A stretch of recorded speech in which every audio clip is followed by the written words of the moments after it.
හැමදෙනාටම තෙරුවන් සරණ ප්‍රාර්ථනා කරනවා. ඉතින් තථාගත බුදුරජාණන් වහන්සේ නමක් කාලයකට පසුවයි පහළ වෙන්නේ.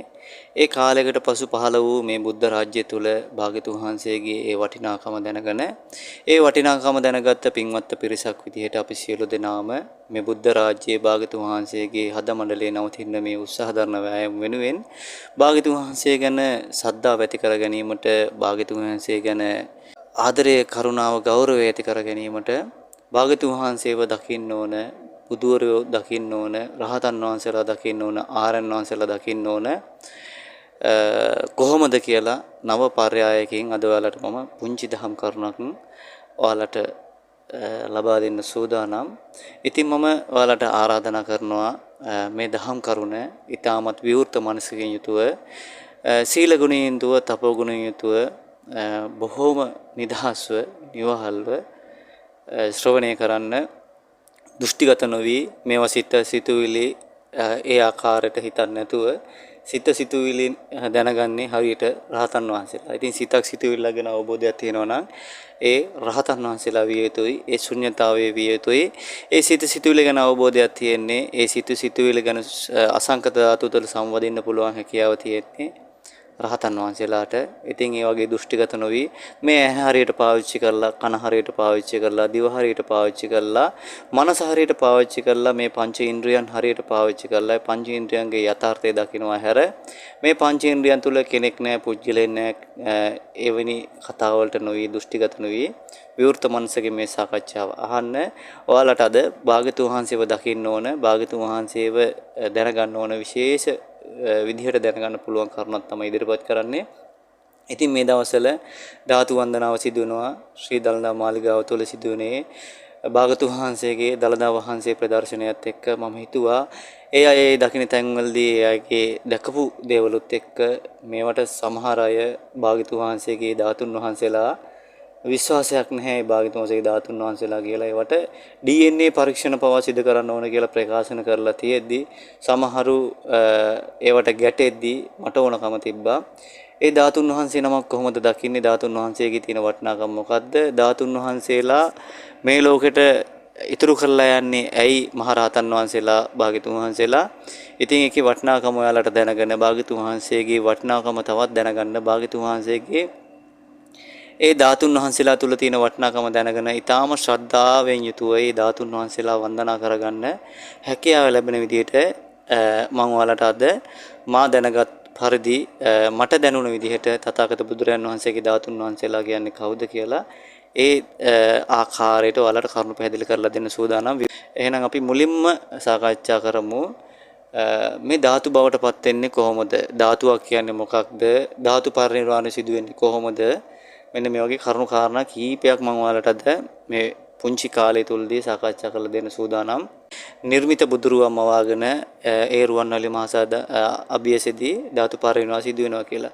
ඉතින් මේවා හරි හැටි අවබෝධයක් නැතුව මිනිසුන් මේවට ගරහනවා කොහොමද බුදුරුවෙක්ම වෙන්නේ. ඉතින් ඒකට පොදු විදිහට ඒක දැක ගන්න ඕන ක්‍රමයක් මම ඔයාලට අද කියලා දෙන්නම්.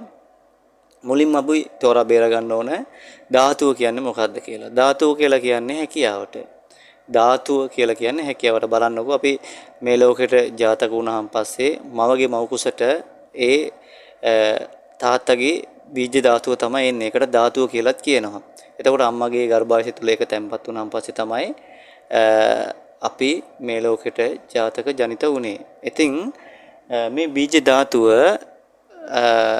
දැන් තාත්තගේ ඒ බීජ ශක්තිය තුල මිනිසෙක් නැහැ. ඒකේ තියෙන්නේ මිනිසෙක් මේ ලෝකෙට ජනිත කරන්න පුළුවන් හැකියාවක් තියෙනවා. ඒ මිනිසයාගේ ආයුෂ කාලය මෙච්චරක් දෙන්න පුළුවන් කියලා හැකියාවක් තියෙනවා. ඇහැ කන නාසය දිව ශරීරය මෙන්න මෙහෙම හදන්න ඕන කියලා හැකියාවක් තියෙනවා. ඒ හැකියාවට තමයි කර්මානුරූපීව මේ පැත්තෙන් අපේ විඥාන ධාතුව ස්පර්ශ වෙන්නේ. ඒ ගැන අපි සාකච්ඡා කරලා තියෙනවා. අනන්ත විඥාන ධාතුව සම්බන්ධ වෙන්නේ කොහොමද කියලා මේ සාකච්ඡා කරලා තියෙනවා. එතකොට සාතිගේ දේශනාවට අනුව විඥානය බැස ගන්නවා නොවේ විඥානය හේතු ප්‍රත්‍යයෙන් හට ගන්නා විදිහ අපි සාකච්ඡා කරලා තියෙන නිසා මම ඒ ගැන යන්නේ නැහැ. මට ඕනකම තියෙන්නේ මේ ධාතු කියන්නේ මොකක්ද කියලා දෙන්න. ඉතින් මේ ධාතු කියන්නේ හැකියාවකට. ඉතින් දරුවෙක් බිහි කරන්න පුළුවන් දරුවෙක් මේ ලෝකෙට ජාතක කරන්න පුළුවන් හැකියාවක් තාත්තගේ බීජ ධාතුව තුල තියෙනවා. ඉතින් මේ බීජ ධාතුව කියන්නේ හැකියාව. මෙතන මේ ධාතුව කියලා කියන්නේ හැකියාව. මේ ධාතු පරිනිර්වාණය කියන්නේ හැකියාව පරිනිර්වාණය වෙනවා කියන අදහස. මොකද්ද හැකියාව? මේ සම්මාදිට්ඨි ඥානය සෝවාන් සකු르දාගාමී අනාගාමී රහත් කියන මෙන්න මේ මාර්ගඵල පිළිවෙලින් පිළිවෙලට පූර්ණේ කරගැනීමේ හැකියාව නැති වුණ දවසට තමයි අවුරුදු 5000 ගිය කල රුවන්වැලි මහසෑය තුලදී මෙන්න මේ නිර්මිත බුදුරුවම වාගෙන මෙන්න භාගතුන් වහන්සේගේ මේ බුදුරුවම වාගෙන මේ ධාතු පරිනිර්වාණය සිදු වෙන්නේ. ඉතින් මේ මොකද්ද මේ හැකියාව? එතකොට මේ ඇයි ඒ විදිහට ඒ සිද්ධ වෙන්නේ කියලා අපි දැන් කතා කරගන්න ඕනේ. බලන්න පෘථජ්ජනෙක් විදිහට පෘථජ්ජන අපේ පිරිස ඕන තරම් මැරලා ඇති. අපි දැකලා ඇති ඒ අයගේ අෂ්ටි ඇටකොටු දැකලා ඇති. එතකොට සත්තුන්ගේ වගේ ඇටකොටු දැකලා ඇති. බලන්න ඒ අයගේ ඇටකොටු වල පිච්චිලා ගිහින් කළු වෙලා ගිහින් හරිම අප්‍රසන්නයි දකින්නේ. හිල් හිල් වගේ තියෙනවා. හරිම අප්‍රසන්න භයානක පෙනුමක් තියෙන්නේ.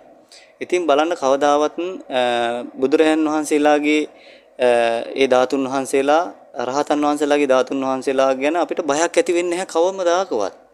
නේ? ඒවත් ඒ ශරීරයේ කොටස්. මැරිච්ච කෙනෙක්ගේ හරි ශරීරයේ කොටසක් අපි ගාව තිබ්බොත් රැය කෙලවෙනකන් ළඟ තියාගෙන අපිට නිදා ගන්නවත් බෑ.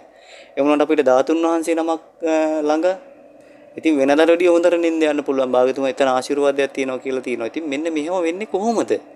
ඉතින් හැමෝම නේ හැම දිනාගම තියෙන අෂ්ටිනේ. ඒතකොට භාගතුමා වහන්සේගේ රහතන් වහන්සේලා තුල අෂ්ටි ධාතුනේ කොහොමද කියලා අපි දැනගන්න ඕන. ඒක තමයි අපිට මේ සාකච්ඡාව. ඒක තමයි රහත් ඵලය කියන්නේ. ඒකයි ඒ ගැන හරියට රහතන් වහන්සේලා දන්න හින්දා තමයි හිස මුදුනේ තියාගෙන ওই භාගතුන් වහන්සේගේ පිරුණම් මංචකයේදී ওই ධාතුන් වහන්සේලා ගත්තේ.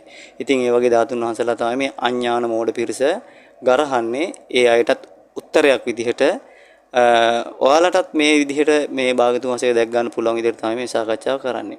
ඉතින් මෙන්න මෙතන මේ ධාතුව කියලා කියන්නේ භාගතුන් වහන්සේගේ හැකියාව. ඒ කියන්නේ භාගතුන් වහන්සේ සාරා සංක කල්ප ගානක් පෙරම් පුරලා මේ අවසන් අද්භවයට ඇවිල්ලා ඉතල ඇහ කන නාසය දිව ශරීරය මනත් එක්ක මේ සියලුමංග හරියට හැදිලා මෙන්න මේ ඇහැ හරහා තමයි මේ යථාර්ථය දකින්නේ. ඉතින් මේ ඇහැ හරහා මේ යථාර්ථය දකිනකොට මේ කන හරහා මේ යථාර්ථය දකිනකොට මේ ආයතන හරහා මේ යථාර්ථය දකිනකොට වෙනදා රාගයෙන් දේශයෙන් මෝහයෙන් කටයුතු කරන අයගේ අෂ්ටි කොටස් පිච්චෙන්න ගන්නවා. ඉතින් රාගයේ දේශයේ මොහෙන් කටයුතු කරන අයගේ අෂ්ටි කොටස් අර රාග දේශ මොහි නිමිත් වෙනකොට බලන්න තරහක් අධික තරහක් වෙනකොට අපේ ලේ ධාතුව පවා රත් වෙනවා. අපිට රාගයක් එනකොට ඒ රාගයේ ක්‍රියාව කරගන්න ඕන වෙනකොට මේ ලේ ධාතුව රත් වෙනවා. ලේ ධාතුව රත් වෙනකොට මොකද වෙන්නේ? මේ ඇට මිදුළු පවා උණු වෙන්න රත් වෙන්න ගන්නවා, පිච්චෙන්න ගන්නවා. ඉතින් ජීවිත කාලේ මෙන්න මේ විදිහට කරලා අපි මරණයටපත් වුණාන් පස්සේ ඒකේ තියෙන ස්වභාවය තමයි උණු වෙලා පිච්චිලා තියෙන ඇට කොටු ටිකක් තමයි අපිට ඉතුරු වෙන්නේ. ඉතින් ඒක අෂ්ටි කියනවා. ඒවට හරි භයානකයි. ඒවා රාගයේ දේශයේ මොහේ භාවිතා කරපු හින්දා තමයි මේ භයානක පෙනුම කැවිලා තියෙන්නේ. බලන්න ඔයාලා නිතරම දේශයෙන් ඉන්න අය දිහා අපිට සම්මුතිය දකිනකොට බයක් එනව නේද? රාගයේ අධික මිනිස්සු දකිනකොට ඇත්තටම බයක් එනව නේද? ඉතින් අර අෂ්ටි ධාතුත් එහෙමයි. බලන්නකෝ සාන්තව ගමන් කරන බුදුරයන් වහන්සේ දකිනකොට කොයිතරම්නම් හිතේ සැනසීමක් තියනවද නේද? ඉතින් ඒ වගේ තමයි භාගතුන් වහන්සේගේ ශුන්්‍යතාවය භාගතුන් වහන්සේගේ අසංකත ධාතුව හරියාකාරව පරිශීලනය කරපු ශාරීරික ආයකින්ද ඒක ධාතු බවට පත් වෙනවා. ඉතින් මේ ධාතුන් වහන්සේලා හරීම ප්‍රභාස්වරයි. මේ ලෝකේ තියෙන ලස්සනම මොනවද දැනට තියෙන්නේ කියලා හිතුවොත් එහෙම මෙන්න මේකයි ලස්සන කියනවනම් භාගතුන් වහන්සේලාගේ ධාතුන් වහන්සේලා තරම් භාගතුන් වහන්සේගේ ධාතුන් වහන්සේලාගේ ලස්සන මහ පොළොව වගේ නම් වැලියට තරම්වත් ඒ ලස්සනක් නෙවෙයි. ඒ තරම්ම ලස්සනයි, ඒ තරම්ම වටිනවා. ඒ කියන්නේ ධාතුන් වහන්සේලාගේ වටිනාකම නැහැ. ධාතුව තමයි හැකියාව. මොකද්ද හැකියාව? මේ ආර්ය සත්‍ය දැකීමේ හැකියාව. ඉතින් අන්නේ ආර්ය සත්‍ය දැකපු භාගතුන් වහන්සේ ශුන්‍යතාවයේ පරිශීලනය කරපු භාගතුන් වහන්සේගේ 45 අවුරුද්දක් ධර්මයේ දේශනා කරපු ඒ 45 අවුරුද්ද පුරාම දර්ශනීය දේශනා කරන්න උපකාර කරපු ශාරීරියේ කොටසක් ඔය තමයි ධාතුන් බවට පත් වෙලා අපිට වන්දනා කරගන්න පින්පමනවා ගන්න තියෙන්නේ. ඉතින් බලන්න මෙන්න මේ වගේ උත්තමයන් වහන්සේගේ ධාතුන් වහන්සේලා තමයි දැක බලා ගන්න මේ මිනිස්සු දවස් 3-4 මේ පෝලිං වල ගිනි යවුවට වේලි ආහාරයක් නැතුව මේ කටයුතු කරන්නේ. ඉතින් මෙන්න මේ සද්ධා ගුණය මෙන්න මේ විදිහට භාගතුන් වහන්සේව දැක ගන්න සියසින්ම දැක් ගන්න ලැබෙන්න ඕන කියලා හිතාගෙන ඒ Taman දන්නා වූ ඒ භාවනා කර්මස්ථාන දැන් ඔයාලට කියලා දීලා ඇති.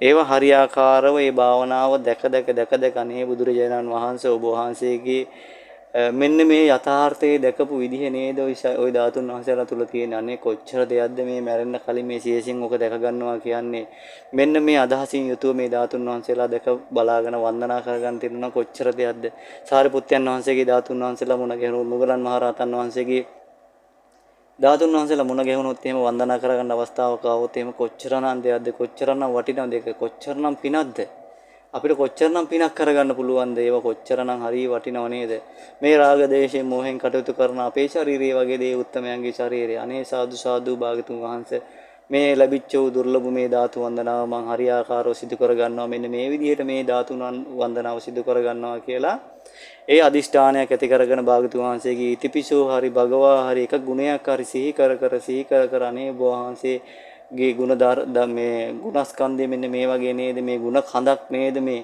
ඒ ගුණ කඳ භාවිතා කරපු ධාතුන් වහන්සේලා නේද මේ කියලා ඒ චිත්ත අදිෂ්ඨානෙ තියාගෙන ඒ භාගතුන් වහන්සේ හද මණ්ඩලයේ තියාගෙන ඒ ඉතිපිසෝ භගවා වගේ ගුණධර්ම ටික එකින් එක සිහි කරගෙන මේ ධාතු වන්දනාව කරන්න.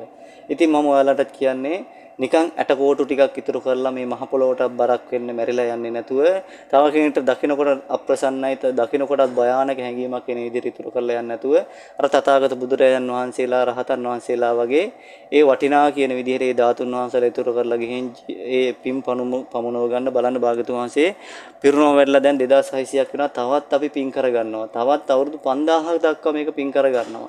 ඉතින් මෙන්න මේ වගේ පින් පමුණව ගන්න ඔයාලටත් ඒ ධාතුන් වහන්සේලා මේ සසරට ඉතුරු කරලා යන්න ලැබේවා කියලා අපි අදිෂ්ඨාන ආශිර්වාද කරන ගම ඔයාලා සියලු දෙනාටම තෙරුවන් සරණ ප්‍රාර්ථනා කරනවා.